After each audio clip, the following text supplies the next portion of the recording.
little love in multiplayer, and for good reason. They are very difficult to use offensively, and they are easy to avoid when used defensively. So I'm going to try them against Rome here, against a pretty non-typical Roman army. It only has 5 very elite swords in the form of Praetorian guards, some vigiles, and a few random cavalry units.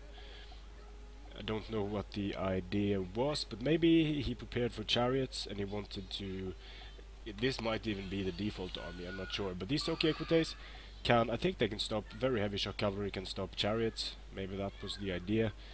And auxiliary infantry to deal with cavalry and such. Still, this might be the default army. I don't remember what the default army that the game gives you if you don't choose an army. But he did actually ready up, so he probably chose this army and was happy with it. So, standard stuff, trolling with mercenary Scythian horse, trying to do some damage to his general and bodyguard, and just making these guys move a lot. It's going to be the order of the day. These guys are here just to scout and see that there isn't any nastiness coming through on the flanks. Now I'm going to send them over to scout a bit here, because this Roman army looks very small, but the explanation is of course these Praetorian guard and Praetorians. And more trolling from the horse archers, not getting a whole lot of kills, but being annoying, making these guys move, and getting a few kills on the general's bodyguard and such. Now the idea is to pull them over to my chariots, so I can throw javelins in their faces, and here it looks like I might be able to pull them into range. General's bodyguard at 25, chariots, no, just out of range, but still managed to get some kills here. And just to go over my build quickly, it's 6 Sturios, 6 bronze shield pikes, 2 peltasts, 2 citizen cavalry, and 4 Scythian horse archers, mercenary Scythian horse archers. So fairly simple build that relies on doing a lot of damage with Thurio spears, peltas, and horse archers for any units that tries to take the long way around the pikes. Also the citizen cavalry to charge through if there are skirmishers being annoying. But it doesn't look like Rome has a lot of skirmishers here, so I'm just going to keep moving my guys up very slowly, methodically, always trolling and doing damage on the flanks. So this is going to... he's lost quite a few guys on his general here, not really lost a whole lot on these other units, but he's going to move them back to the safety of his center, and this is what I want to do. I want to herd his cavalry into the center. So with these 4 very cheap units, I'm actually able to control his cavalry while having no cavalry of my own, so that's pretty nice. And that enables me to push up with my pikes and to control the flanks. So now my opponent doesn't have much room to maneuver. Basically, I'm pushing him back towards the red line. If he tries to escape on either side, I'll be able to pour a lot of fire into his guys. Here he almost catches my horse archers, but my horse archers are nice and quick, so they'll be able to pull away while shooting at the Praetorian cavalry with heavy shot. That's going to start hurting in a bit. So Praetorian cavalry is very slow up hills and such, so these guys are luckily going to be able to escape there. Barely escape, I should say, because they are going to be caught by these Socii. Still, just keeping these guys occupied is more than worth it. Sending the mercenary Scythian horse archers over to take care of the auxiliary Numidians, pushing the Thureos up here to take care of his cavalry, and I'm still going to move the pikes up. Here just going to engage in some skirmishing. That's not going to be very effective against his levies. I could push up at this moment, but I wasn't entirely sure that this was my opponent's entire army, because it just looks so small and weak, so I was a bit wary of anything coming this way. But with these 5 Praetorians and Praetorian Guard coming into view, I see why the army is so small. So that's going to be to his detriment here, because it's going to allow my more numerous force to control the flanks and to basically hem him in like sheep. So the auxiliary Numidian cavalry going down to horse archer fire pretty quickly. I'm not using heavy shot on these guys now because the Numidians don't have very much armor. And now I'm able to send in my chariots against his cavalry. They are going to get charged, but I have more than enough units. Throwing a volley, going into square just after throwing the volley, I think. And I'm sending in my citizen cavalry against his general in order to destroy him as quickly as possible. And this square is going to allow them to throw in 360 degrees. It's going to peel off a unit of Praetorian Guard, which is nice for me. I'll be able to hem him in fairly effectively with my pikes here and stop any flanking moves like this. Over here as well. Actually, he didn't have all Praetorians, he had some Principe here. I'm going to throw my javelins at his Principe while moving, and it's going to be difficult to maneuver now because I control the flanks fairly effectively. These Praetorian Guard were stopped. So he has some Praetorians in support here. He sent his Vigiles in first, and the Bronze Shield Pikes are going to absolutely murder these Vigiles. They're going to murder the auxiliary infantry. You can see some of them are making it through here, because I'm only, I believe, 3 deep, yeah, or 4 deep perhaps.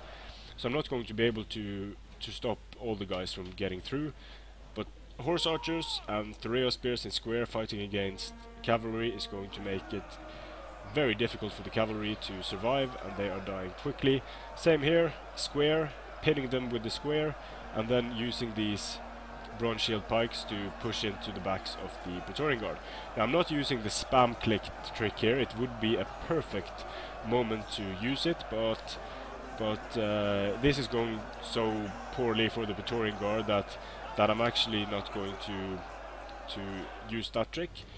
Over here as well, I managed to kind of ham in his Praetorians. He doesn't make any effort to escape, which is kind of strange. I don't quite understand that, but there aren't really any safe passages to escape to, because I have units everywhere that would be able to cause damage to his guys if they try to escape. Praetorian cavalry going down without being able to do much from combined fire, spears and horse. This unit of Praetorian Guard is getting destroyed by Bronze Shield Pikes in the rear.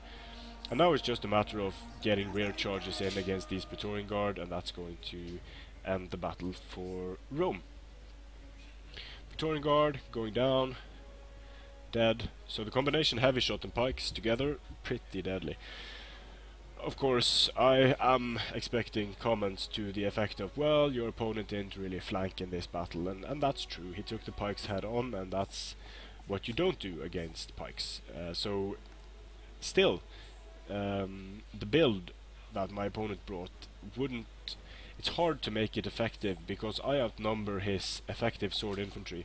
I outnumber it with my pikes. It was a decisive victory, 1,000 kills versus 407. But he had 4 Praetorian units and 1 Principe unit, so he only really has 5 decent infantry units.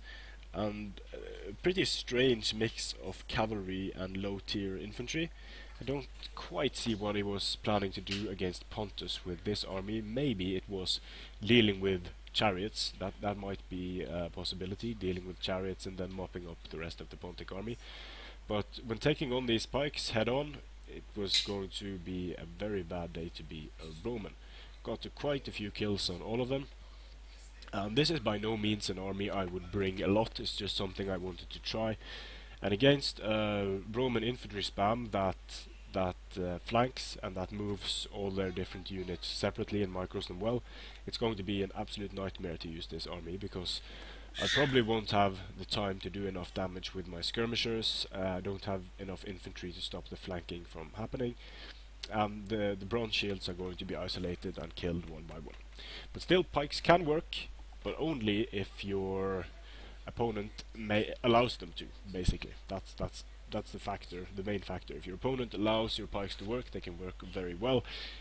If your opponent just refuses to engage them, you need to do the damage with other units. And having brought a strong pike center, you will be lacking in other units. Although these mercenary Scythian horse can do quite a lot of damage, and a build that can, if you're going to go for pikes and the enemy is, let's say the enemy is Rome, and you really want to bring pikes as Pontus. Well, sure, you can bring 6 bronze shield pikes. I would also bring Tereos, maybe not 6 Tereos, that's a bit overkill. But if you just bring 1 chariot, and if you bring some noble blood cav and some mercenary Scythian horse archers, for example, something like this, then you'll be able to stop cav more effectively. And when the enemy infantry units are moving around trying to flank you, you can do a shit ton of damage with these side chariots when they are on the move, and you'll be able to plow through them, harass them, keep them moving with your mercenary Scythian horse archers. You'll have some support on the flanks here, some support against skirmishers. So that would, in theory at least, be a way to make it work. Or you could even go for fewer pikes, spread them a bit thinner, and then use your pikes to protect some skirmishing units. For example, these Pontic peltas, they have very good armor for being peltas units, so they are quite durable. So you could use the pikes with the peltas behind them, for example, or you could have the eastern archers behind your pikes, like this. Then you have a much stronger skirmishing component, and you can take care of a lot of infantry with these side chariots. So this can be a kind of a nice compromise between not having too many pikes and having some pikes that can protect the skirmishers. And it's even possible to bring, if you want to go really skirmish heavy, but this is risky, of course. You can only have these 2 pikes. Let's say you just bring the pikes to protect your infantry, and then you have these 4 noble blood cav, like this, and then you can put some upgrades wherever you want to. So not the strongest army, an army that requires you to do a lot of micromanagement and use your units together, but an army that can work fairly well, because you should be able to gain cavalry dominance with your horse archers. You should be able to protect at least the front of your skirmishers with these bronze shield pikes, and you should be able to protect the rear and flanks with these Tereos. So any infantry should fall prey to your chariots and your archers, while these guys would be able to deal with, at least if we're talking about Rome, they should be able to deal with the cavalry of Rome fairly effectively. So, thanks for watching, and I'll see you again on the battlefield.